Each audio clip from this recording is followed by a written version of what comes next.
vocablo usado por los habitantes de los territorios que hoy forman el Perú para referirse a la brea. Esta sustancia se utilizaba para iluminar y calentar, curtir cueros y tratar aparejos. Tenía también un uso mágico religioso cuando se aplicaba en el rostro.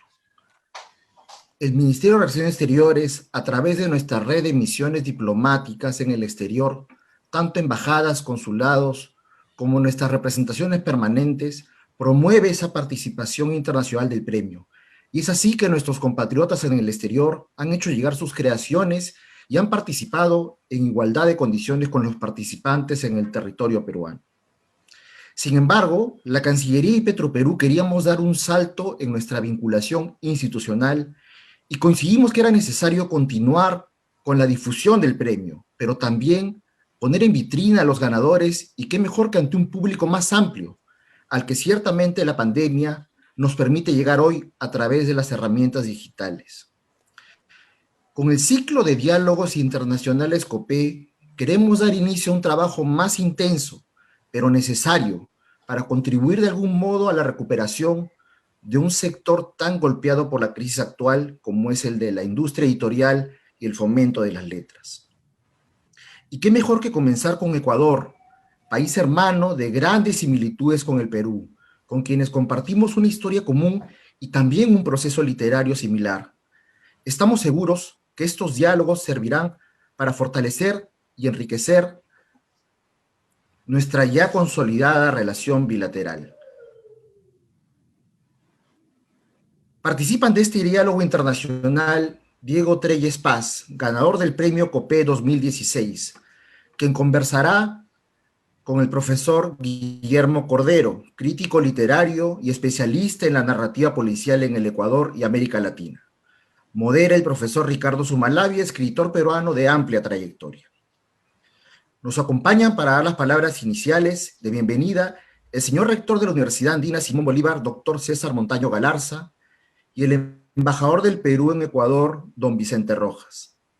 Para el cierre de esta jornada estará con nosotros la gerente de comunicaciones de Petroperú, señora Carla Santa Cruz. Deseo en primer lugar dar la palabra al señor rector de la Universidad Andina Simón Bolívar, don César Montaño Galarza. Adelante, doctor. Muy buenas tardes, bienvenidos a esta casa en modalidad virtual, que es la Universidad Andina Simón Bolívar, sede Ecuador. Los acojo con un cálido saludo, especialmente a Vicente Rojas, el embajador de la República del Perú en el Ecuador. Un saludo muy cordial. Vicente es un querido amigo de nuestra casa de estudios desde hace algunos años, con quienes hemos podido arrimar el hombro para justamente acercar la cultura de nuestros pueblos, de nuestros países. Un saludo cordial a Fernando Álvarez, director de Asuntos Culturales del Ministerio de Relaciones Exteriores del Perú, también. Un saludo cordial a Ricardo Sumalabia, Guillermo Cordero, a Diego Treyes, el triunfador de este concurso de narrativa. También a Carla Santa Cruz, representante de Petro Perú. Quiero asimismo extender mi cálido saludo a quienes asisten a esta reunión virtual. La pandemia nos ha combinado desde mediados de marzo para que hagamos las cosas de otra manera, no en nuestro hermoso campus en la ciudad de Quito, sino con ayuda de herramientas tecnológicas. Y por eso mi agradecimiento también a la unidad de gestión virtual de nuestra universidad, a la Dirección de Tecnologías. Con ellos estamos llegando también a nuestro público, al pueblo en general, a los académicos, a nuestros estudiantes, toda vez que estamos realizando nuestras actividades con cierta normalidad, nuestra oferta académica, los eventos, encuentros de tanta importancia como este que ahora nos convoca en el marco de los diálogos internacionales COPE. Ya se ha dicho acá que hay una tradición de trabajo creando estos espacios para el intercambio de la cultura de nuestros pueblos, de la mano de las letras, de la narrativa de nuestros autores. Yo quiero felicitarles por esa iniciativa. Quiero agradecerles por haber pensado en esta nueva edición, en trabajar con la Universidad Andina Simón Bolívar, sede Ecuador. La Universidad Andina es parte del Sistema Andino de Integración. Nosotros nos debemos a nuestros pueblos, a los estados que conforman la comunidad andina y tenemos una tradición de trabajo ya de prácticamente 3 décadas en el mundo de las letras, en el mundo de la cultura. Por lo tanto, como se suele decir, cae como anillo al dedo esta ocasión, en la cual nuevamente nos encontramos con los hermanos peruanos con esta ocasión tan importante. Comentábamos hoy con el director del área de letras y estudios culturales de la Universidad, Fernando Balseca, a quien también le hago llegar mi saludo cordial. Me dicen que él está entre el público, tuvo algún inconveniente para entrar a la sala de los expositores, pero con Fernando conversábamos, decíamos, la integración de nuestros pueblos es muy importante. A remolque de decisiones políticas del más alto nivel, se busca la integración política por un lado, la integración social, la integración económica, pero también es muy importante y sobre todo la integración cultural. Yo creo que estamos caminando en esa ruta justamente, en este caso, Relaciones Exteriores del Perú, la Embajada Peruana, la Universidad Andina como organismo de posgrado y organismo del Sistema Andino de Integración también. Este es el espacio natural donde debemos intercambiar ideas, donde debemos debatir, donde debemos destacar lo mejor de la creación sensible de las mentes de nuestros escritores, como en esta ocasión. Yo celebro que hayamos podido organizar este encuentro. Quiero destacar también que Guillermo Cordero es un exalumno nuestro. Me parece muy importante señalarlo al iniciar este evento. Un exalumno destacado de la maestría en estudios de la cultura con mención en literatura latinoamericana. Precisamente en la universidad publicamos su tesis de maestría sobre la novela policial. Es docente también en una de las universidades del centro del país, en la Universidad de Cuenca. Un saludo cordial. Nuestros alumnos son nuestra mejor carta de presentación. Quiero felicitar asimismo a Diego Treyes Paz, triunfador del concurso de narrativa. Quiero decirle pues que nosotros sí tenemos claro que tenemos que seguir aportando para entregar a la sociedad, no solamente en el caso del Ecuador, sino a nivel regional, lo mejor de la reflexión y del pensamiento de tal manera que nos permita orientarla a esa sociedad, precisamente, para vernos en un futuro compartido, en un futuro en el cual solamente podamos consolidarnos en la perspectiva democrática, con intercambio de cultura, con un reconocimiento de la pluralidad de nuestros pueblos. En ese sentido es que estamos trabajando y en ese sentido es que acogimos con el mayor de los gustos este importante diálogo COPE. Así que enhorabuena por ello, que sea el inicio de nuevos encuentros. La Universidad Andina es, por lo tanto, su socio natural. Tenemos que seguir trabajando en esta perspectiva y auguro el mejor de los éxitos en este primer encuentro con nuestra casa de estudios y de nuevo pues mi felicitación al triunfador de este concurso que se ha organizado para el año 2019, si no me equivoco, que se citó al inicio. Así que muchísimas gracias y bienvenidos y bienvenidas nuevamente.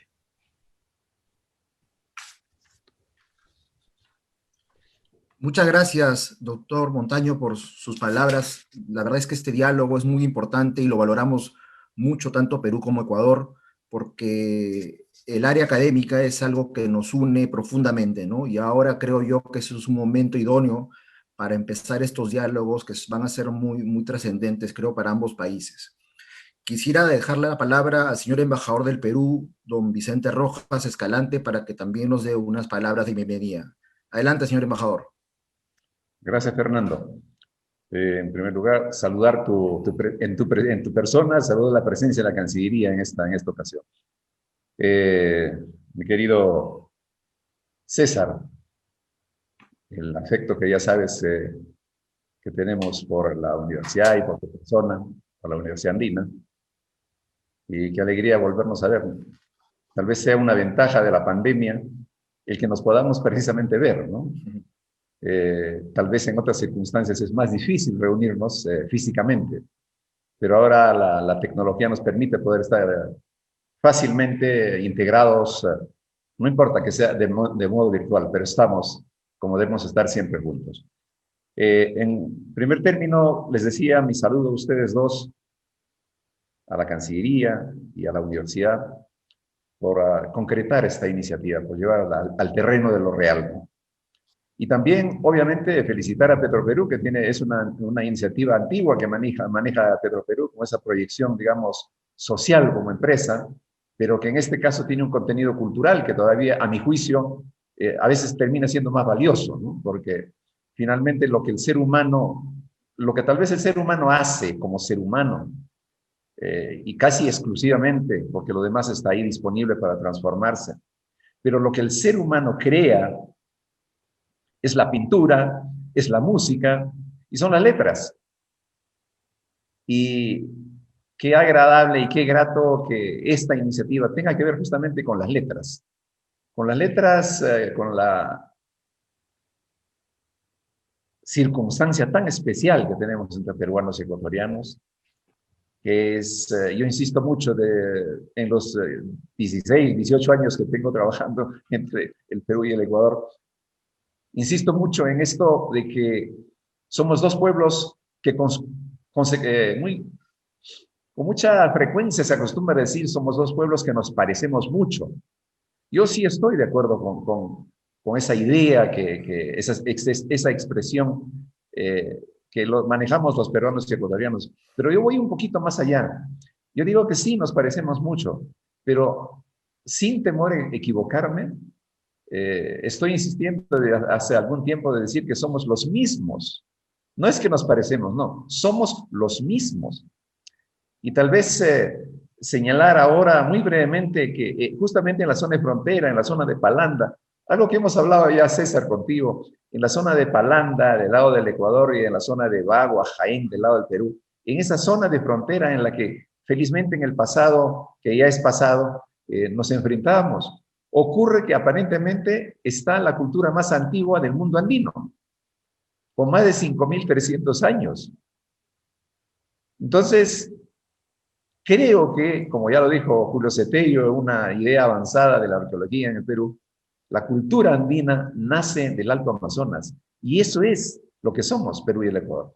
Por eso es que me da muchísimo gusto que hoy tengamos esta reunión para tratar un tema que tiene que ver con eso que nos hace ser lo mismos, con eso que nos hace ser realmente seres humanos y que nos da el contenido que debiera siempre tener nuestras vidas individuales, naturalmente, pero más si hablamos del Perú y el Ecuador. Por eso que me da muchísimo gusto esta reunión.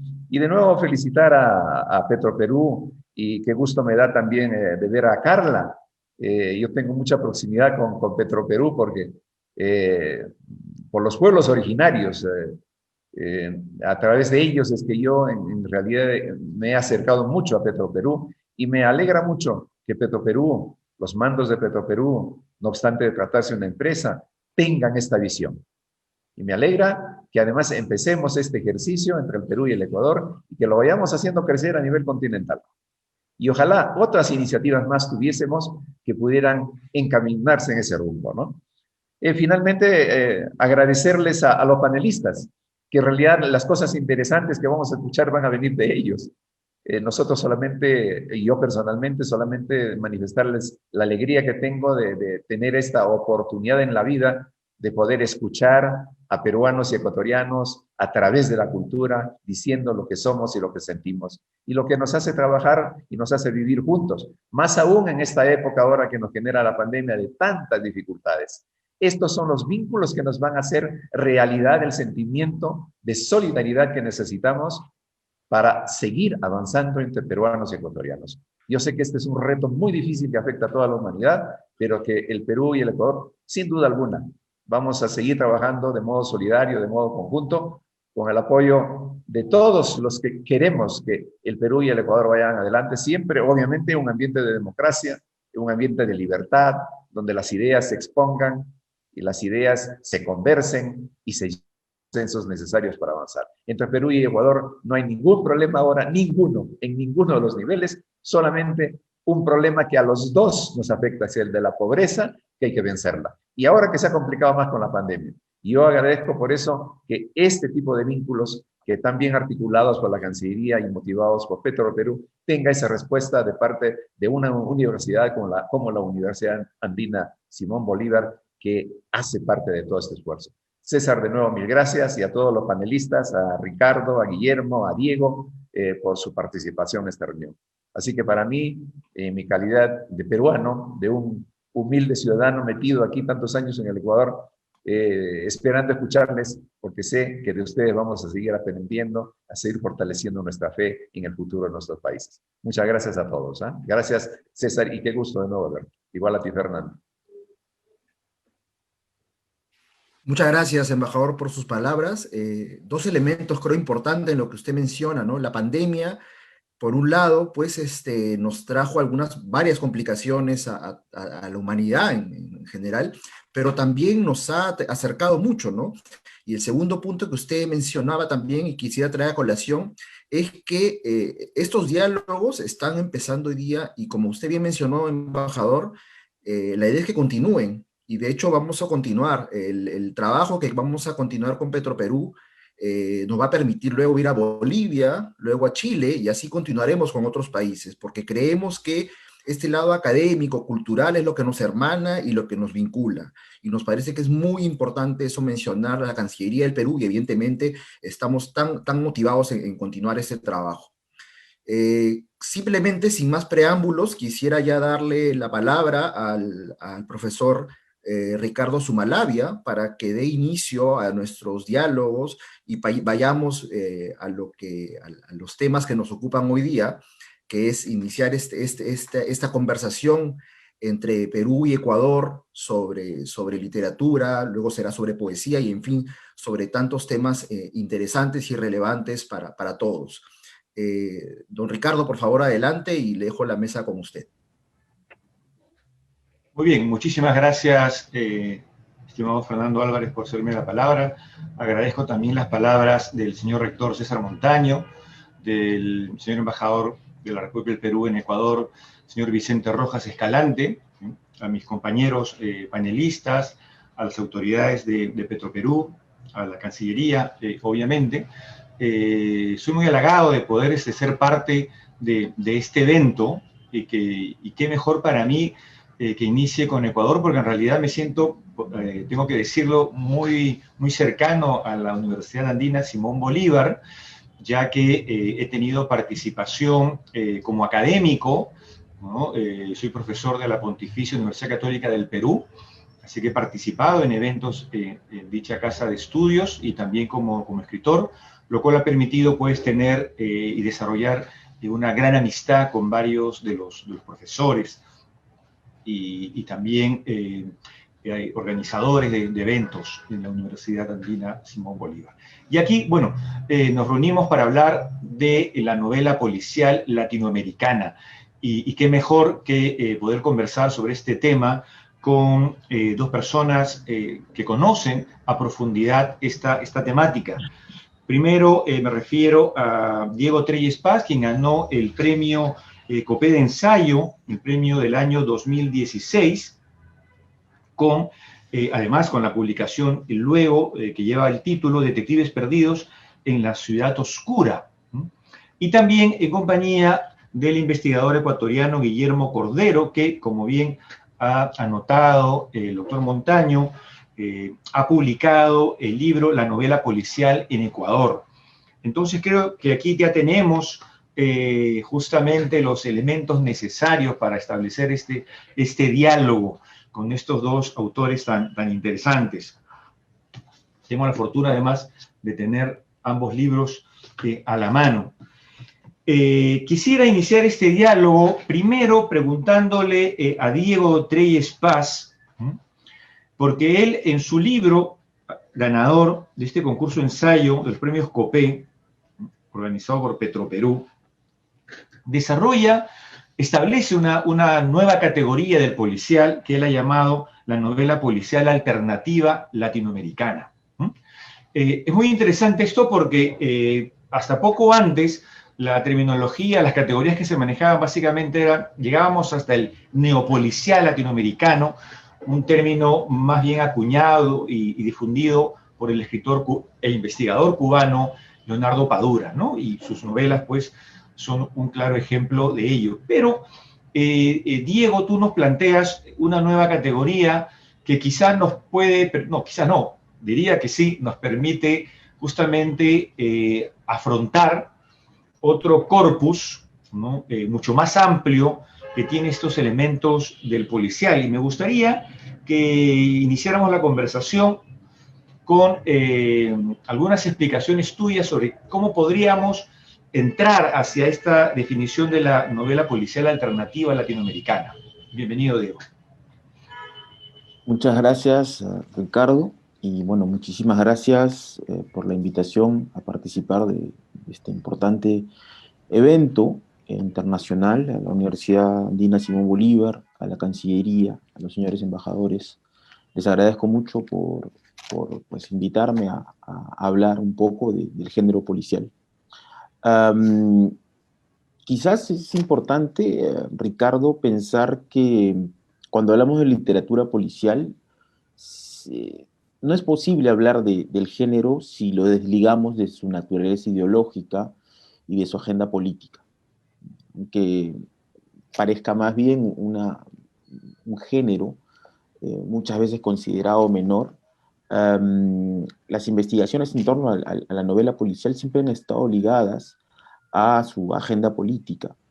Y precisamente desde la política es que yo, tomando un artículo de Carlos Monsiváis, el pensador mexicano Carlos Monsiváis, un artículo que apareció en el año 73, en la cual se preguntaba a Monsiváis si es que era posible pensar, si es que era posible la novela policial en México, ¿no?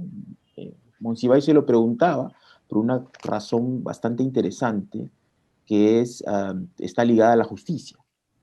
Si uno piensa en los dos géneros de la literatura policial, que son el género clásico y el género negro, el primero inglés, el segundo estadounidense, pues verá que hay una concepción de la justicia en la cual el culpable es, cuando es capturado, cuando se resuelve el enigma, normalmente se espera que la justicia pues, se lleve a cabo y vaya preso, ¿no? Pero lo que se preguntaba Monsiváis es cómo hacemos en nuestros países, ¿no? ¿Cómo hacemos en una región donde ha habido mucha violencia, donde ha habido muchas dictaduras y donde sobre todo la figura del policía no genera confianza entre la población? Ya no hablemos de detectives, porque la misma concepción de detective en muchos de nuestros países es una entelequia, ¿no? Y entonces se preguntaba, ¿cómo hacer para que esta novela policial sea posible en México? ¿O acaso es posible? Y esa era la pregunta principal que yo me planteé para hablar de la novela alternativa, la novela policial alternativa en América Latina. Y por eso hablaba de no desligar la agenda política y la ideología de la novela. Y Monsiváis concluye que no. Yo, por el contrario, pienso que sí es posible. Y la novela policial alternativa precisamente nace de ahí, nace de la idea de cómo es que se integró el género policial a nuestros países para hacerlo verosímil para los lectores, ¿no? Porque pensar que alguien que tiene mucho poder, mucha influencia, mucho dinero, pueda ir preso siendo el criminal, siendo descubierto, nos parece un poco irreal, ¿no? Entonces, ¿cómo es que distintos autores, no necesariamente de género, es decir, no necesariamente autores dedicados exclusivamente al policial, fueron adaptando sus obras y sin este carácter de taxonomía que le doy yo, ¿no? Es decir, cómo nombrar más bien a esas obras que coquetean con el policial, que juegan con el policial, que lo subvierten, ¿ah? Y que no necesariamente han sido consideradas novelas policiales. Y no han sido consideradas así precisamente porque el juego de este género es básicamente subvertir las reglas del policial usándolas. Lo pongo en ejemplos, ¿no? Yo trabajo desde el comienzo, desde Borges, lo que se llama la novela policial metafísica, y llego hasta Roberto Bolaño. Trabajo 4 autores, que son Ricardo Piglia, Roberto Bolaño, Jorge Ibargüengoitia y Vicente Leñero. y hablo de que quizás la novela emblemática del policial alternativo sea Los Detectives Salvajes, ¿no? Pensando un poco en cómo se desarrollan los detectives salvajes, podemos encontrar algunas de las bases de lo que yo llamo novela alternativa. Eh, por ejemplo, la ausencia del detective, ¿no? En muchos casos, si ya no es la figura principal, ya no es el protagonista, ya no gira el enigma en torno a él, muchas veces o no está o se desplaza como presencia y simplemente es un personaje secundario y no necesariamente es un detective. De hecho, em, cualquiera puede ser detective. En el caso de los detectives salvajes tenemos a dos poetas en una búsqueda y ellos son los que asumen el papel de la investigación, ¿no? De encontrar el enigma. Los finales abiertos, los enigmas concéntricos, la noción del lector como activo creador de la obra. Algo que dice Padura, por ejemplo, a quien has nombrado, es que en el neopolicial iberoamericano ya el enigma no está asociado necesariamente con el crimen. Y esto es algo que también me parece interesante. Tanto Taibo como Padura, en ambos casos, hay una reivindicación en ambos de lo que es un género esencialmente latinoamericano, que muestra nuestras realidades, nuestra dura realidad, y que muestra cómo hemos nosotros incorporado este género para hacerlo regional. Yo creo que la novela policial alternativa bebe de todas esas fuentes que han habido anteriormente. No solamente está Padura, está, como dije, Taibo. En el 78 tenemos la novela policial del miedo, desde Brasil. En el 87, la otra novela policíaca de Taibo. En el 91, la novela negra del Estado policial argentino, de Feynman. Y todas están ligadas a la realidad política de nuestros países. Entonces, para resumirlo, ¿no? Algún poco todo lo que he dicho, la novela policial alternativa intenta discutir, ¿no? Y poner de alguna manera en perspectiva todas esas novelas que se han producido y que no necesariamente son consideradas policiales, precisamente por el hecho en que no han sido producidas por autores de género. Hablamos de Piglia, hablamos de Ibargüengoitia, hablamos de Puig, por ejemplo, hablamos de Denevi. Ninguno de ellos se considera autor policial, pero tienen mucho conocimiento del policial y además lo cultivan como críticos también en muchos casos. Um, lo otro es que yo digo que es esencialmente una novela latinoamericana. Yo estudié el caso de Argentina y México, pero como dije al inicio, ¿no? La idea de que provenga de lugares donde ha habido violencia política es importante, ¿no?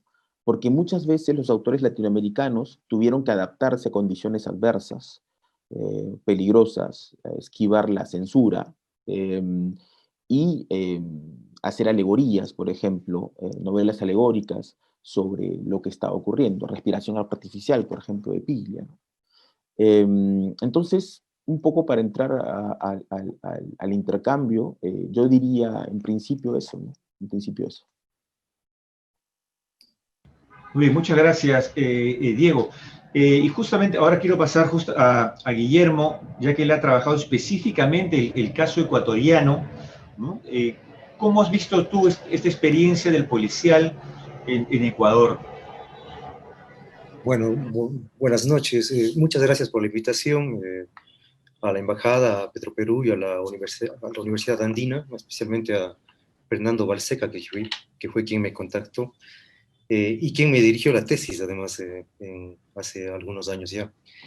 Sí, efectivamente, yo doy cuenta del caso ecuatoriano y ahora que leía el libro de Diego y veía este planteamiento de esta nueva categoría, me ayudaba también a revisitar el caso ecuatoriano desde la categoría del policial alternativo. Ya lo había hecho desde el neopolicial, pero me parece interesante esto que agrega Diego sobre el tema de la justicia, porque al final de mi trabajo yo llego a la conclusión en el corpus que yo analicé, justamente que cuando el policial llega a adaptarse, ¿no es cierto? Cuando los autores ecuatorianos llegan a adaptar y apropiarse del género policial, es justamente cuando eh, logran encontrar en este género, ¿no es cierto?, algo para decir exactamente lo contrario de lo que sucedía en el policial clásico. Es decir, para expresar su desconfianza en el aparato de justicia, ¿no es cierto? Mientras en el policial clásico había, y también en parte de la novela negra, ¿no es cierto?, especialmente de, de, que proviene del ámbito norteamericano, había una confianza, ¿no es cierto?, en las leyes y en la justicia. Y esto es fácil de entenderlo por el tema, en el caso norteamericano, por ejemplo, siempre hay esa confianza de la gente y generalmente el héroe es el policía, ¿no es cierto? En cambio, se trastoca en el ámbito latinoamericano y los escritores, en este caso ecuatorianos que yo estudié, algunos de ellos justamente encuentran un vehículo para decir lo contrario, para expresar la desconfianza y trabajar en temas como la impunidad, por ejemplo, ¿no es cierto?, que tiene que ver con la desconfianza en el aparato policial. Otra característica que yo veía allí es, por ejemplo, en los detectives del corpus que yo estudié, que hay algunos casos que comienzan siendo detectives del aparato policial y en función de encontrar la verdad terminan desertando del aparato policial. Y solo les es dable encontrar la verdad si están fuera del aparato policial que está corrompido, digamos. Entonces, va a primar una legalidad subjetiva sustancial por sobre una legalidad oficial, en la cual el mismo detective o el mismo buscador de la verdad tiene desconfianza, tiene que salirse del aparato para buscar la verdad, ¿sí? Me parece ya interesante esa característica planteada por Diego y que se puede rastrear también en las obras que he estudiado del policial ecuatoriano, aunque también debo dar cuenta de que hay una escasa producción en Ecuador de novelas policiales durante el siglo XX y más bien comienza a haber una producción más notable desde los años 90 en adelante. Ya tenemos un corpus un poco más prolífico, digamos, se producen más novelas policiales. Eh, Algo más que tocó Diego y que yo estaría de acuerdo y que lo puedo ver desde el policial ecuatoriano es cómo trabajan los autores o cómo se relacionan los autores con el género policial. Eh, Son todos lectores de policiales y cuando van al género, a ver, no podemos hablar de cultores del policial, pero sí de autores que se apropian del género para algunos propósitos, entre ellos los que he dicho. Eh, También podemos ver mucho de subversión con las características formales del género. Podría citar una novela que me parece representativa de esto, que se llama Los archivos de Hilarión, de Santiago Páez, lo escribe en la década de los 90, donde incluso hay una suerte de carnavalización del género. Esto es un término que, bueno, como todos saben, una categoría tomada de Bakhtin, pero que la utiliza el crítico Carlos Aulestia para analizar esa obra. Y él dice, claro, hay una carnavalización en el sentido de que incluso el detective de perseguidor, ¿no es cierto?, en el transcurso de su pesquisa, termina cometiendo un asesinato y entonces se vuelve el asesino de perseguidor, se convierte en perseguido. Pero no es lo único que se subvierte en esa obra, se subvierte todo. Se subvierte el tema de víctima, victimario, etc. O sea, hay un juego muy consciente, ¿no es cierto?, formal, que también yo creo que sería una de las características del policial alternativo, como lo nombra Diego Treyes o del neopolicial, como ya lo había nombrado Padura, y me parece que también Mempo Giardinelli, ya incluso antes de Padura, había hablado de esa categoría, ¿no es cierto?, del neopolicial. ¿Qué más? Algo para, bueno, podríamos continuar el diálogo, ¿no es cierto? Me parece que podríamos ir en este contrapunto entre lo que dice Diego y lo que yo puedo ver desde el caso ecuatoriano. Muy bien, Diego, no sé si quieres comentar algo Sí, en particular. Sí. sí. Bueno, muchas gracias, Guillermo. Muy interesante lo que has dicho. Dos cositas, ¿no? La primera es, tú hablas de un corpus en Ecuador, y esto lo he hablado con Ricardo también, que es muy conocedor del género, es el caso peruano, ¿no? En el caso peruano no hay un corpus, ¿no? Si directamente no creo que hay algo parecido. No hay un detective, no hay una saga detectivesca, no hay un personaje que haya podido salir desde las novelas de un escritor y volverse una especie de símbolo reconocible. Lo más cercano que tuvimos, creo yo, corrígeme Ricardo, era un detective en la televisión que se llamaba Gamboa, ¿no? Y que sí era conocido, ¿no? Pero no ha habido ese paso, no ha habido ese trabajo que existió en Argentina, en Chile, en Brasil, en Cuba, donde realmente hubo un cultivo desde el inicio. Al inicio era mimético, pero después fue tomando forma, sobre todo de una manera bien interesante en Argentina y en México, ¿no? Por otro lado, los ejemplos de novela policial que podamos encontrar en el Perú, hay muy pocos relatos. Es interesante, hay muy pocos relatos. Y al mismo tiempo, casi las novelas que yo he podido leer y que podríamos entrar dentro de la categoría de la policial son más bien raras, ¿no? Es decir, es una aproximación al policial que tiene a veces poco de realista, ¿ah? Que tiene elementos muchas veces ligados al gótico, ¿no? Entonces, esto da para una conversación más extensa, ¿no? El por qué en el Perú realmente nunca despegó el policial y hasta el día de hoy no tenemos un detective, no tenemos realmente un cultor que se haya dedicado exclusivamente a escribir novelas y obras policiales. Y la segunda es, quisiera hacer una distinción, porque yo discuto esto. Yo no creo que lo que yo proponga sea, o sea, sea un asunto de nomenclaturas. Es decir, que yo me identifique completamente con lo que dice Taibo o con lo que dice Padura, aunque creo que hay coincidencias entre lo que yo propongo como género y lo que proponen los anteriores. Muchas veces parece un asunto de nomenclaturas, pero en realidad yo creo que tanto Padura como Taibo están muy centrados y muy influidos por lo que fue el género negro estadounidense, ¿no? Eh, eh, es decir, la idea de eh, el detective,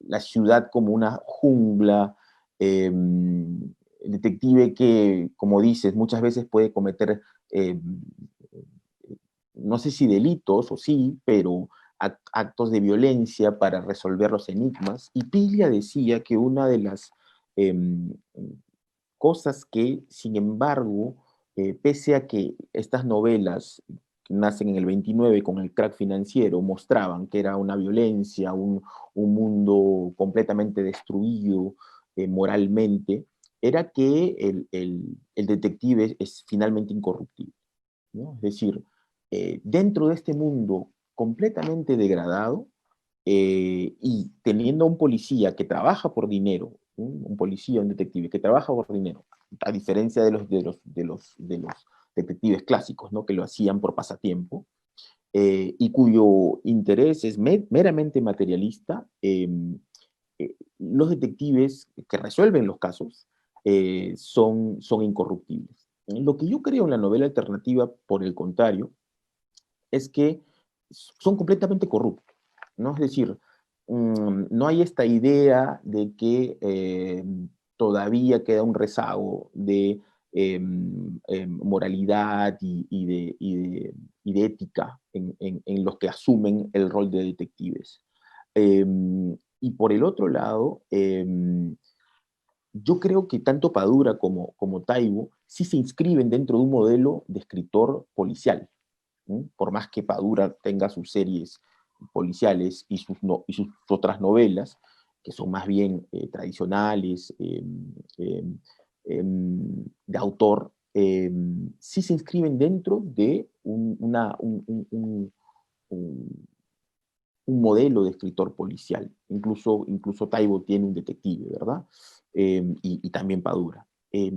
Más bien el género que yo propongo, sin negar esa influencia del modelo estadounidense de novela hard-boiled o dura, eh, yo me acerco un poco más a esas novelas que ponen mucho más en aprietos, aprietan mucho más la novela, la hacen como antitética, ¿no? La hacen como una novela que no necesariamente, por gente que es mucho más apegada a los postulados, sería considerada policial. Y entonces tiene que haber lo que hablé antes, ¿no? De cómo, por ejemplo, Los Detectives Salvajes, decir que es una novela policial sería un disparate para otros teóricos, ¿no? Entonces, mi modelo sirve un poco para, en primer lugar, para intentar darle un espacio a estas novelas, ¿no? Que están como flotando, ¿no? Estas obras que están como flotando entre el policial y cómo va a haber un policial sin detective, cómo va a haber un policial donde no hay crimen, cómo va a haber un policial donde, como en Los Albañiles de Leñero, pues hay un final que no voy a contar, porque es una gran novela que todos deben leer, pero hay un final abierto, absolutamente abierto, ¿no? Y esto viene, lo que yo digo, de Borges, en muchos casos. Acuérdate que Borges, pese a tener una relación distante con la novela hard-boiled, a la que incluso considerada pornográfica, decía, escenas pornográficas, ¿no? Fue uno de los primeros que le da una vuelta de tuerca a los finales, ¿no? Es decir, el criminal mata al detective, esta adicción que tiene el lector a adivinar lo que va a ocurrir, a adivinar who done it, quién lo hizo, pues él lo pone en jaque, ¿no? Y lo deja en el vacío. Y estas cosas, esto me interesa, ¿no? Esa linealidad que va de Bolaño, que va, discúlpame, de Borges a Bolaño, hacia esas novelas que más bien su interés no es seguir las normas de los postulados de la novela policial, sino ponerlos en aprieto. Sí, me Bien. acuerdo de mucho de tus postulados, Diego. Me parece interesante también considerar de que si vamos a eso desde el inicio, ¿no es cierto? Fuera del calco mimético, que es como la primera forma, ¿no es cierto?, de asumir el policial desde Latinoamérica. Y ya cuando se entra, por ejemplo, al ejercicio paródico del policial, ya hay una intención subversiva, digamos, con respecto al género. Tú bien has citado este momento a Borges, ¿no es cierto? Y bueno, me parece que estabas hablando de La muerte y la brújula, pero también podríamos hablar de Los 6 problemas para Isidro Parodi, que tiene además...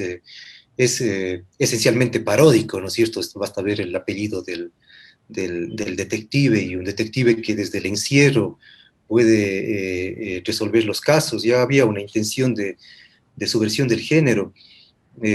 Recuerdo que Rodolfo Walsh proponía que ese era el primer libro de relatos policiales latinoamericano, que él lo consideraba así, sabiendo que existían algunos anteriores, ¿no es cierto?, pero que más rozaban el tema del calco mimético antes que un abordaje que vaya o que trate de apropiarse, ¿no es cierto? Tal vez la primera vía de apropiación latinoamericana sería justamente la vía paródica. Al respecto, desde el caso ecuatoriano, es interesante señalar una obra, es un cuento, ¿no es cierto?, de Pablo Palacio, Un hombre muerto a puntapiés, se llama El cuento, es un cuento policial. Pablo Palacio no era un cultor de policiales, pero supo leer muy bien el género, el policial clásico, y utilizarlo, ¿no es cierto?, desde la parodia con unas intenciones que iban más allá del policial. Recordemos que en ese cuento, Un hombre muerto a puntapiés, primero el detective es un hombre que se interesa por la justicia y nada más, así lo dice él, no es ni un policía, tampoco es un diletante como Sherlock Holmes, un tipo que resuelve casos por pura diversión. Es un hombre que se interesa por la justicia y que para resolver un caso, el caso de Octavio Ramírez, que ha sido asesinado, recurre a la imaginación, ¿no? Más allá de las pruebas que pueden ver, que en un momento dado existen, sus conclusiones rozan el absurdo, pero a través de la imaginación logra lo que él se propone, que es no descubrir el cómo, lo dice explícitamente, sino el por qué. Con lo cual va más allá del policial y utiliza el policial, ¿no es cierto? Se apropia de él para lograr una poética, ¿no es cierto? Una poética que en la época de él, ¿no es cierto?, era contraria al del realismo social, ¿no es cierto?, que proponía además todo un acercamiento a la realidad de forma objetiva. Él dice, bueno, no es imposible acercarse a la realidad de forma objetiva. Y mediante la utilización del recurso del género policial, desarma eso, ¿no es cierto? El detective no llega a resolver el caso desde la objetividad, sino desde la imaginación. El detective también es, en ese sentido, es el escritor, ¿no es cierto? El escritor que imagina y resuelve los casos de esa forma. Me parece que ese es como un buen antecedente desde el caso ecuatoriano, ¿no es cierto? Yo no lo he visto incluido en ningún estudio del policial, a pesar de que es un cuento policial. Me parecía que valía la pena anotar eso. Bueno, en honor al tiempo, cedo de nuevo la palabra para Diego. Sí, bien, yo creo que a propósito de lo que están conversando y ya están viniendo, ya están apareciendo algunas preguntas, que por ejemplo, Guillermo, tú hablabas de que el corpus del policial en el caso de Ecuador es reducido, y en el caso peruano, Diego lo acaba de decir también. Una de las preguntas es, y además una pregunta muy frecuente, yo que también he investigado un poco al respecto, es el por qué no se ha desarrollado en nuestros países, Perú, Ecuador, una tradición mucho más sólida como la argentina o la mexicana. Claro, siempre es más fácil responder por qué hay a por qué no hay, porque son muchos otros elementos. Es verdad que podríamos entrar a la especulación, pero creo que puede haber quizá algunas luces para que no se haya desarrollado si hacemos un estudio comparado, digamos, ¿no?, dentro de la misma tradición latinoamericana. No sé qué opinas, Diego. Bueno, habría que entender primero que, y lo digo muy rápidamente, ¿no? En Argentina, que es uno de los países que realmente fue potencia, sigue siendo potencia en el género, el acercamiento que tiene al inicio, como en casi todos lados, salvo en México, es mimético, ¿no? Es decir, importan todo, ¿no? Desde los, los libros, las revistas, los nombres, los seudónimos, ¿no? Recordemos que en América Latina apenas empieza a producirse la novela policial, los que la producían tenían que ponerse, por una exigencia de los editores, nombres en inglés o normalmente en inglés, ¿no?, en francés, y ubicaban sus novelas en París, en Nueva York, porque eso era lo que estaba acostumbrado a leer la gente, ¿no? Pero lo primero que hay es una edad de oro en Argentina, que tiene escritores excelentes, comandados por Borges, ¿no? Peiró, hay de Nevi, hay un montón. Y que es gente que normalmente no hace el policial y que se pone a hacer relatos policiales y novelas policiales con un nivel de exigencia total. Después Borges rompe con el policial, pero tienen toda esta generación de intelectuales, de gente muy respetada, para un género que Alfonso Reyes decía se leía a puerta cerrada, ¿no? Entonces hay una cosa bien interesante, y lo otro es México, ¿no? En México ocurre casi todo lo contrario. ¿Y por qué? Porque en México directamente no hay esta influencia tan fuerte que produce obras miméticas, ¿no? Tenemos que el primer detective en México es un ladrón, ¿no? Máximo Roldán, ¿no? Roldán, anagrama de ladrón, que tiene un poco de Cantinflas y que va resolviendo un poco los enigmas y los crímenes casi por casualidad, ¿no? Hay una presencia bastante, un enfoque bastante nacionalista, y hay un desarrollo interesante, no solamente de cultores, sino de críticos. En el Perú, creo yo, y esto es algo que tú has trabajado también, Ricardo, que la novela realista fue como un huracán, ¿no? Que pasó por encima y que había esa necesidad. Aparte teníamos ya tenemos, ¿no?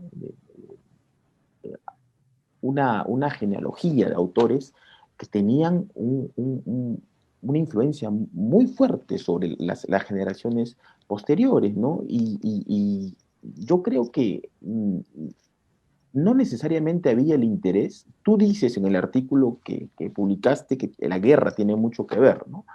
Pero yo diría que el género policial no se desarrolla en el Perú porque el realismo que se cultivó era una cosa que influenciaba mucho y no había necesariamente esta aproximación ni siquiera de público al género policial, ¿no? No hubo esta influencia directa.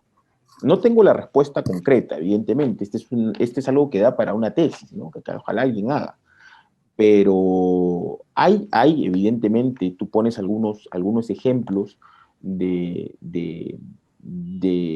novelas, ¿no? Incluso escritas a dos, tres manos, ¿no? Pero en general no hay una tradición, ¿no? Y lo que hubo al inicio no se siguió. Pero es curioso que en el caso peruano, si bien concuerdo contigo, no es que se haya desarrollado como un grupo generacional o en todo caso un género estable, casi todos los escritores del canon peruano, si no han caído, han resbalado en el policial.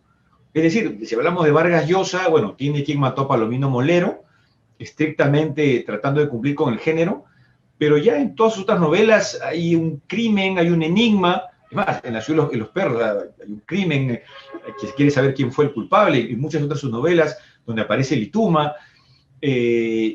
o hablamos de otros narradores como Alonso Cueto, Fernando Puero, es decir, casi todo, tú mismo, Diego, en tus novelas también tomas elementos del policial que podrías tú mismo en tus novelas entrar dentro del policial alternativo también.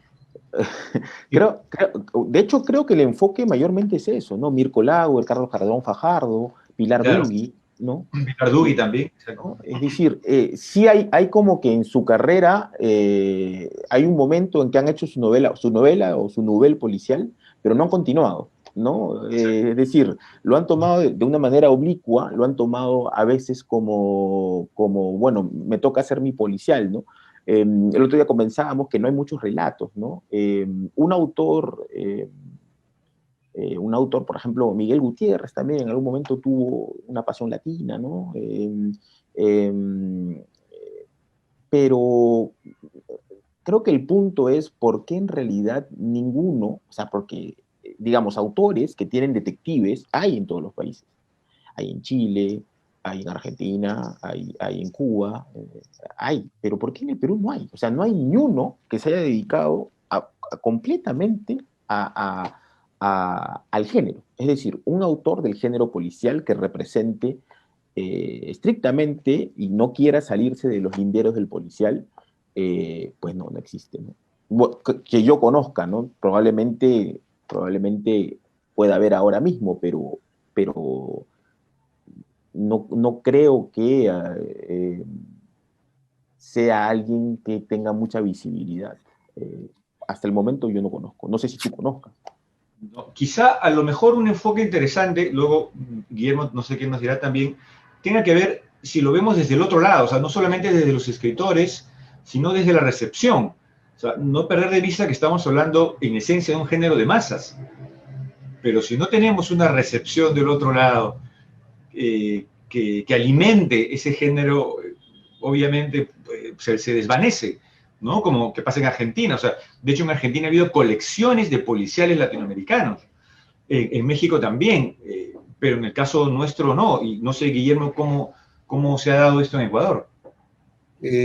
Acuerdo contigo con el tema de la recepción. O sea, recordemos, por ejemplo, en el caso argentino que escritores como como Borges y Bioy trabajaron en antologías del policial. Ellos tenían el séptimo sello, me parece, ¿no es cierto? Entonces, como que también fueron promotores de la lectura del policial, o sea, más allá de escribir sus propias obras, ¿no es cierto? Lo que ellos hacían era, fomentaban la lectura, había una suerte de culto con el policial. Me parece que luego sucedió con Piglia también, que dirigió la serie Negra. Entonces, los escritores también se abocaban, ¿no es cierto?, a esa tarea de fomentar la lectura del policial y por lo tanto crear lectores del policial, que, a ver, eh, eso ya Borges lo decía con respecto a Allan Poe, ¿no es cierto? Allan Poe creó un nuevo tipo de lector. Creo que esa tarea había que hacerla. Me parece que se pueden ensayar muchas respuestas a esto, pero me parece que sí, que el tema también va por eso, ¿no es cierto? El fomento de lectores de policial. No sé si estos tiempos están dados para eso también. Ahora que Diego hablaba de que no existen cultores como escritores de policial, yo pensaba en el caso ecuatoriano, pensaba en Rocío Madriñán, que es una escritora que tiene ya algunas novelas del policial, con un detective, o sea, hay una saga con el detective Sánchez Montalvo, se llama. Pero habría que ver la recepción que tiene esas novelas, y es que me parece que eso también tal vez es lo que hizo falta, ¿no es cierto? O sea, trabajo en crear, ¿no es cierto?, el tema de la recepción. Creo que es parte del escritor crear un lector de policiales. Pero bueno, sin cultores y sin lectores, creo que por ahí también va la cosa, ¿no es cierto?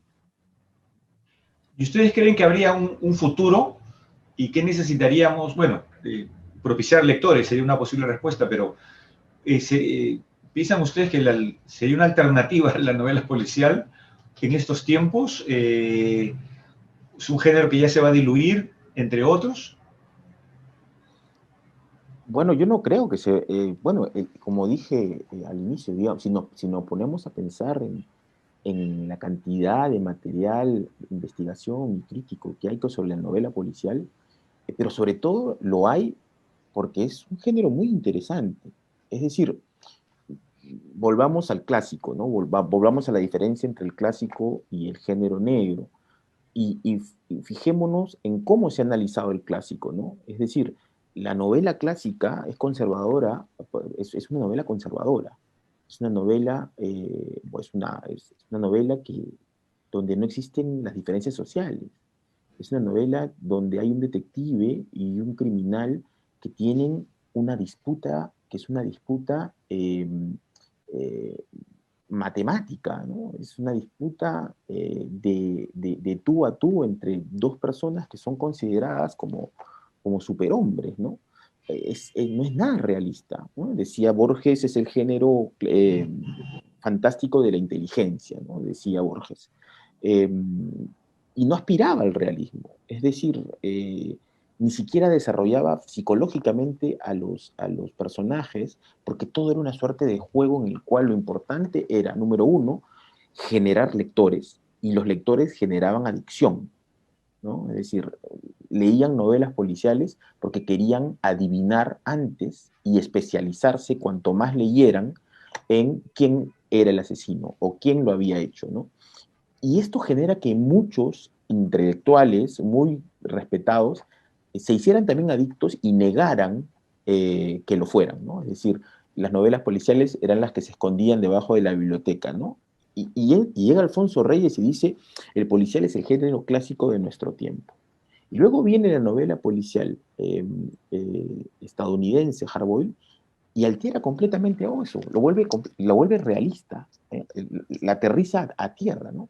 Entonces, ¿por qué digo todo esto? Porque una de las bases de lo que propongo tiene que ver con la verosimilitud de la novela policial, ¿no? Es decir, ¿cómo hacemos, cómo podrían haber pensado los autores respecto a hacer creíble una novela en la cual la justicia triunfa, la justicia se da, ¿no? Esa es la base, creo yo, digamos, la columna vertebral de lo que es el género policial y de cómo nosotros necesitamos adaptarlo. Teníamos que adaptarlo, teníamos que reformularlo, teníamos que cambiarlo, por motivos también políticos, ¿no? Una cosa que dije al inicio, ¿no? Recuerden que a la policía se le teme muchas veces en nuestros países, ¿no? En regímenes dictatoriales, la policía no representa la justicia, no representa el orden, representa el miedo, ¿no? De las dictaduras, ¿no? Entonces, ¿cómo vamos a hacer una novela policial donde la gente pueda creer que el policía va, para empezar en Perú, que no te pide plata para la gasolina, que tiene balas, ¿no? Cosas que parecen realmente paródicas, pero que son reales, ¿no? Pensando en esto, yo sí creo que hay un campo para el desarrollo del policial y se están viendo novelas. Yo, por ejemplo, tú hablas de mi trabajo, yo no me considero un escritor policial, ni para nada. Soy una persona que ha trabajado el género policial como crítico, como investigador, y que lo que propone quizás en el ensayo lo ha llevado, lo ha aplicado a algunas de sus novelas, donde siempre hay algo que descubrir, ¿no? Quizás esa es mi aproximación. Pero no, yo no me siento un escritor de género, no me formé como escritor leyendo novelas policiales.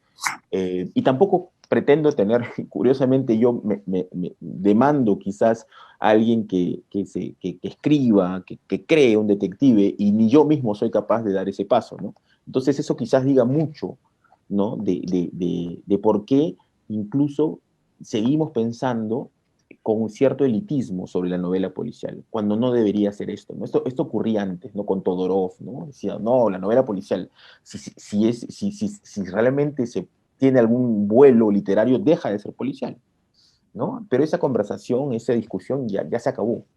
Eso dejó de ser real, ¿no? Alta literatura, baja literatura, eso ya no da más. Entonces, quizás se podría pensar, ¿por qué no?, en que salgan detectives, salgan policías que son detectives, salgan, no sé, Pilia, hacía que los lingüistas fueran los detectives, ¿no? En su famoso relato, ¿no? Entonces, Periodistas, ¿no? Porque una de las preguntas hablan de por qué no los periodistas, ¿no? Y sí, hay casos de periodistas, ¿no? es lingüista, ¿no? Emilio Renzi, en el relato de La loca y el crimen, que es los que los que nos estén viendo, es un relato que pueden encontrar en línea, ¿no? Ricardo Piglia, La loca y el relato del crimen, y es un relato tan interesante, primeramente porque fue premiado, está de Jurado Borges, de Nevi y Roa Bastos, creo yo, y es un relato que hace de una manera muy interesante, hace confluir al género clásico y al género duro, ¿no? Y tiene de protagonista al alter ego de Piglia, que es Emilio Renzi, que está trabajando de periodista, pero es lingüista, ¿no? Y estamos en plena dictadura, pero no se nombra la dictadura. Y tenemos, sí, periodistas que hacen lo contrario del periodismo, es decir, no están buscando la verdad. Y tenemos un crimen y tenemos todos los elementos, tanto del clásico, porque el crimen se resuelve a través del examen analítico que hace el periodista, y al mismo tiempo estamos en un mundo de bajos fondos. La asesinada es una prostituta, el culpable es un caficho. Entonces, estas son formas de aproximarse al policial que a mí me interesan más, ¿no? Y sin embargo, sí creo que debería ser necesario que en Ecuador, que en Perú, ese paso de ir más allá y buscar desde quizás la originalidad, ¿no? Una suerte de saga detectivesca, ¿no? Eso no estaría mal, y sería interesante ver cómo hacer para que no sea ridícula, ¿no? Es decir, tenemos que adaptarnos también a lo que está ocurriendo en el presente, ¿no? O también quizás, no sé, hacer una suerte de policial fantástico. La libertad es enorme en la literatura, ¿no? Pero sí creo que no es un género muerto en absoluto, ¿no? En absoluto. Sí creo que es un género que se reinventa, y eso es interesante. Bien. Guillermo. Yo también, a ver, pues que no solo se trata de verlo con futuro, yo creo que este momento mismo, lo que está sucediendo en Latinoamérica, hay novelas policiales. no hay cultores en sentido estricto del policial, pero a lo mejor no sea tiempo para eso. Me parece que ahora el abordaje del policial tiene que ser como más ecléctico, oblicuo, como dice Diego, y tal vez por allí es la forma, ¿no es cierto?, de producción del policial. Eh, Son autores que tal vez no se dedican al policial como único género, pero que por momentos se apropian de él y lo ven como un recurso literario y lo explotan, lo subvierten, lo juegan con sus convenciones para poder expresar lo que ellos quieren expresar. Me parece que tal vez ahora el policial, más que un fin, podría ser como un medio, ¿no es cierto?, para, para expresar ciertos temas que a lo mejor encuentran su, su forma en este género. Eh, Ahora que Diego hablaba del tema del periodismo, se me viene a la memoria un Walsh, que la obra de Walsh nos dice bastante con respecto a la evolución del policial en Latinoamérica, y esto dentro de un solo autor, ¿no es cierto? Basta recordar que las primeras obras del policiales, como ese libro de cuentos Variaciones en Rojo, estaba mucho más cerca de lo clásico, y luego termina con Operación Masacre, ¿no es cierto? Y otros dos libros que van por la misma línea, donde ya la cuestión es diferente, ha abandonado completamente el policial clásico, ¿no es cierto? Y más bien se ha dedicado al tema periodístico, pero ya ha eliminado al detective también, ya el detective en todo caso viene a ser el propio lector, ¿no es cierto?, que a partir de eso, de esa recopilación de materiales que le ofrece Walsh en su obra, bueno, sacará sus conclusiones. Me parece que el movimiento, ¿no es cierto?, la evolución de Walsh marca también un camino que luego va a seguir la literatura latinoamericana, ¿no es cierto? Interesante porque en Perú sí hay un autor que ha hecho cosas semejantes a Walsh, que es Thorndike, ¿no? Ahora, es interesante porque Walsh es realmente alguien que asume realmente la ideología dentro del arte, ¿no? Y él rompe, no rompe con la novela policial nada más, rompe con el género novela, porque dice que es muy burgués, ¿no? Y entonces lo que hace en Operación Masacre, ¿no? Y en la trilogía, es vuelve a ser una suerte de no ficción, pero novelada sobre hechos eh, reales, ¿no? Asesinatos, y lo interesante es que emplea las técnicas del policial para contarnos algo que es real y nos mantiene en vilo, ¿no? Porque son libros en los cuales tú sabes lo que ha pasado al final, pero sigues leyendo por el dominio que él tiene para atraparte, ¿no? Por cierto, Operación Masacre aparentemente se publica, no aparentemente, se publica antes que A Sangre Fría, ¿no? Entonces vendría a ser de alguna manera el modelo de la no ficción eh, criminal que en realidad parece que se origina en nuestra región. Pero Walsh, sin duda, a quien también investigo en el libro, es un caso particular de cómo alguien que estudia la literatura policial, que tiene su detective, que incluso prologa, hace sus antologías de cuentos policiales, eh, hace ese viraje, ¿no? Hace ese viraje a adaptar la no ficción hacia las técnicas, siguiendo las técnicas del policial. Otra cosa que debemos entender, creo yo, Ricardo, es que en un mundo como el que tenemos ahora, en el mundo editorial, muchas cosas se mueven por corrientes, por modas, por lo que el mercado de alguna manera señala como importante o vendible o novedoso, ¿no? Y, y creo que eso hace muy difícil que los nuevos escritores o la gente que está empezando a escribir eh, tenga pues se decante por hacer el género policial, ¿no? Que por lo menos en el Perú nunca estuvo de moda, ¿no? Eh, digamos que tienes una tradición que no existe, tienes pocos ejemplos de novelas policiales y relatos.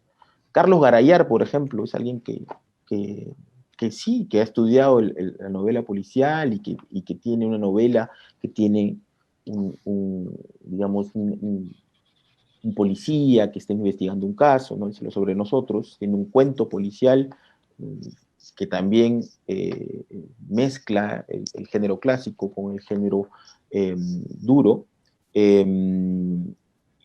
y sin embargo, pues siempre estamos hablando de casos aislados, ¿no? ¿Cómo hacer para que en nuestros países haya más bien una movida, ¿no?, de policial, ¿no? Porque eso es lo que genera estas cosas, hay movidas, pues, movidas sobre un interés. Yo creo que hay movidas de lecturas, de lectores que están interesados en el policial, no necesariamente de cultores, ¿no? O es algo que de repente está en proceso de formación. Quizás esta misma charla pueda propiciar, ¿no? Inspirar. Estoy seguro que muchos escritores y escritoras y críticos y gente ligada al mundo de las letras que puedan animarse, ¿no? Que puedan animarse y cultivarla. Sí, me parece bastante interesante. Ya estamos en realidad ya hemos superado el tiempo, pero no quería dejar de mencionar un par de cositas. Ha habido algunas preguntas. Claro, en general las preguntas van a algo que me parece muy lógico, porque dicen, ¿cómo en nuestros países, Perú, Ecuador, y restos de América Latina también, habiendo corrupción, habiendo tantos crímenes, tantos criminales sueltos, es decir, tanto material narrativo, ¿por qué no son géneros que se han desarrollado? Lo cual me permite especular que a lo mejor no depende únicamente, así como hablaba de la importancia de la recepción, que no depende únicamente de la temática, es decir, si tenemos la materia narrativa, si tenemos los temas y no hay escritores para esos temas, a lo mejor no todo depende de los temas, sino de las estrategias, de los otros intereses que estén siendo privilegiados. Lo que mencionabas, Diego, a lo mejor tiene que ver un poco con el influjo de cierto sector editorial, de las expectativas que tenga el escritor o de las decepciones que tenga también el escritor. Yo me imagino que los escritores, pienso en Mempo Giardinelli, hasta el propio Padura, es decir, como que había una idea de lo que iba a venir o podía venir en América Latina que se ha ido desbaratando, y este siglo XXI nos ha traído esta pandemia.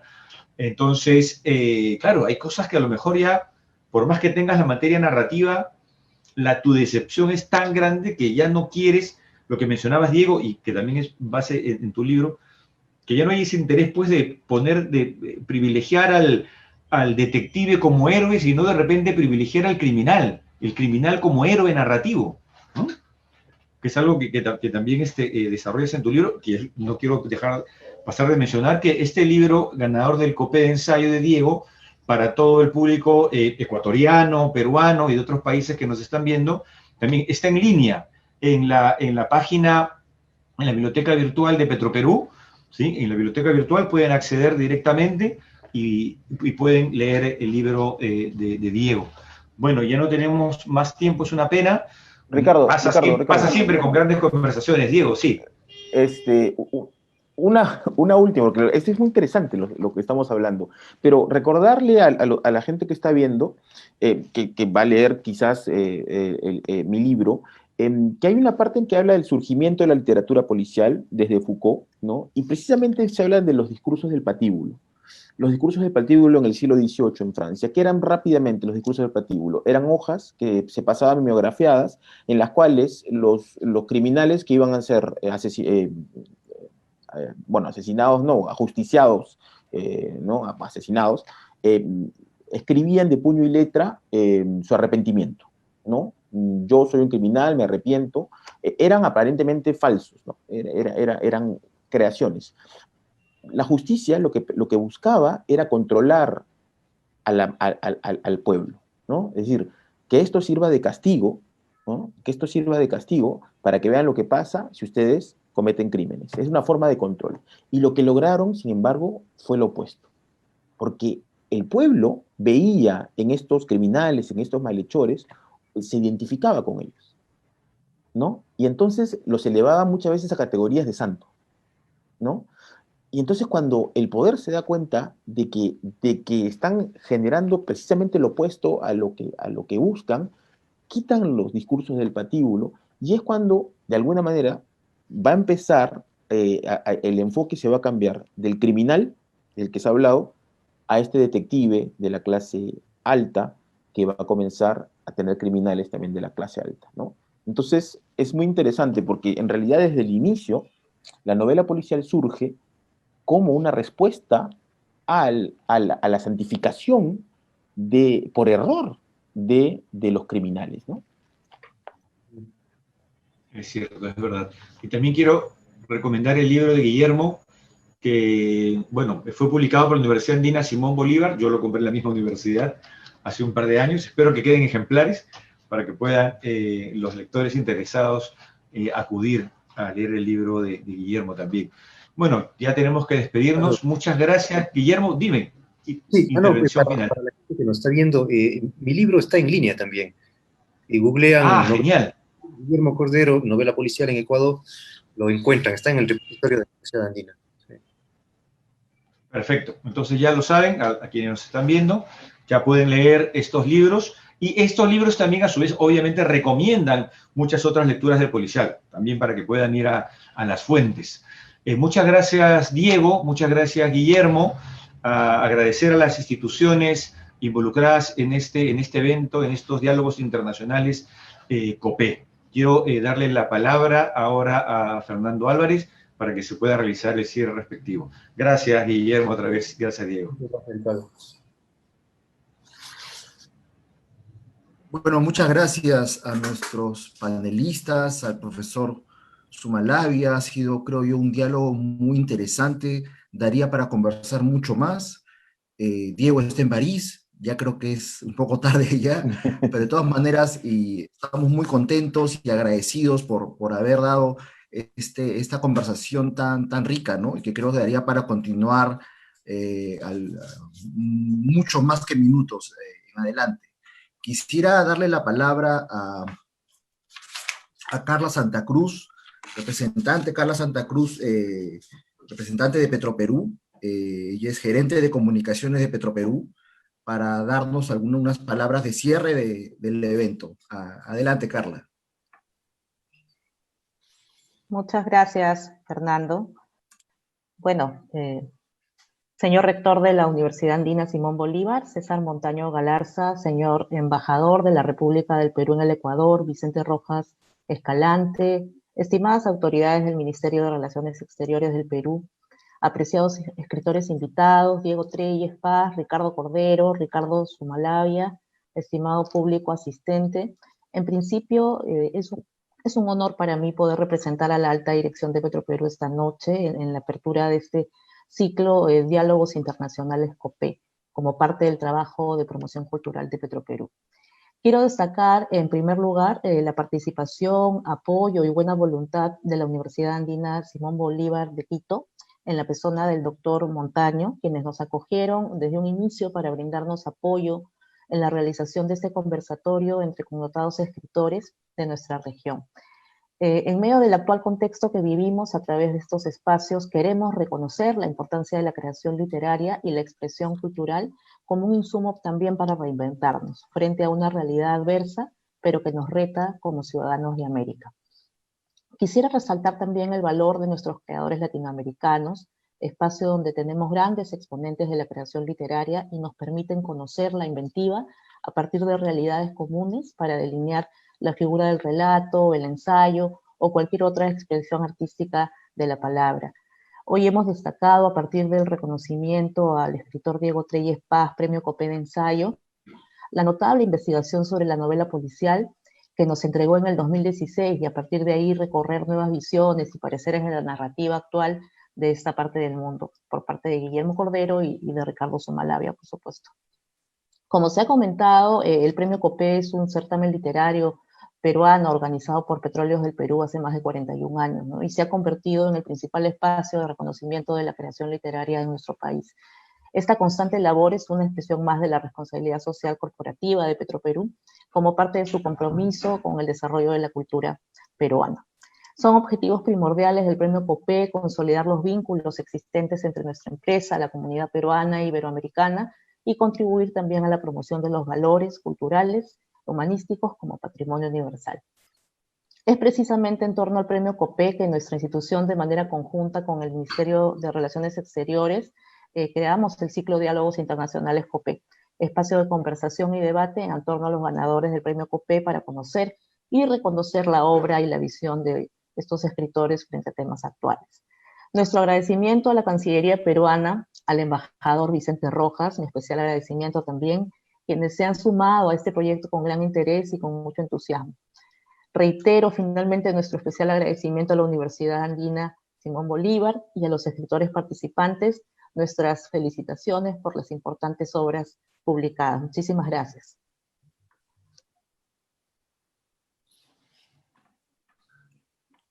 Muchas gracias, Carla, por tus palabras. A nombre de la Cancillería peruana, queremos reiterar ese agradecimiento, hacerlo extensivo a nuestros invitados, hacerlo extensivo a Guillermo, a Diego, a don Ricardo, evidentemente a nuestros anfitriones, la Universidad Andina Simón Bolívar, a la Embajada del Perú en el Ecuador, a Petroperú, evidentemente también. Yo creo que esta alianza que hemos establecido y que hemos iniciado hoy va a continuar en el tiempo, estamos muy contentos por ello.